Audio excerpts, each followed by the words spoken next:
রাধে রাধে সবাইকে। ব্যাগ পোটলা গুছিয়ে আমি রেডি, কাল যাব নৈহাটিতে। সেই জন্য আজই ব্যাগ গুছিয়ে চলে যাচ্ছি মায়ের কাছে। রাস্তায় আমার আর রাজের প্ল্যান চেঞ্জ হলো যে আমরা এখন যাব প্রিন্সেপ ঘাটে। সন্ধে বেরিয়ে পড়েছিলাম, তাই আর চা খাওয়া হয়নি। তাই ভাবলাম যে প্রিন্সেপ ঘাটে গিয়েই চা খাবো। আগের বারে যে কাকুর দোকান থেকে চা খেয়েছিলাম সেই কাকুর দোকানেই গেছিলাম চা খেতে। প্রিন্সেপ ঘাটে গিয়ে আমি আর রাজ 92খানা ফটো আর ভিডিও তুলেছি। তার মধ্যে কিছু ছবি আমার, যেগুলো রাজ আমাকে তুলে দিয়েছে সেগুলো আমি এখানে মেনশন করে দিলাম। আর কিছু ছবি যেগুলো আমি রাজের তুলেছি সেগুলো আমি আর তোমাদেরকে দেখাচ্ছি না, কারণ ছবিগুলো জঘন্য উঠেছে।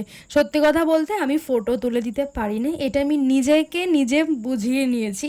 যাই হোক, এরমভাবেই কাটলো দিনটা। বাড়িতে এলাম, এসে একটা আম খেয়ে নিলাম, তারপর পকোড়া খেলাম। রাত্রেবেলা ডিনারের জন্য বানাচ্ছিলাম চিকেন কষা খেতে আমি ভীষণ ভালোবাসি। তাহলে এখন আমি ডিনার করি, তোমাদের সাথে দেখা হচ্ছে আবার কালকে।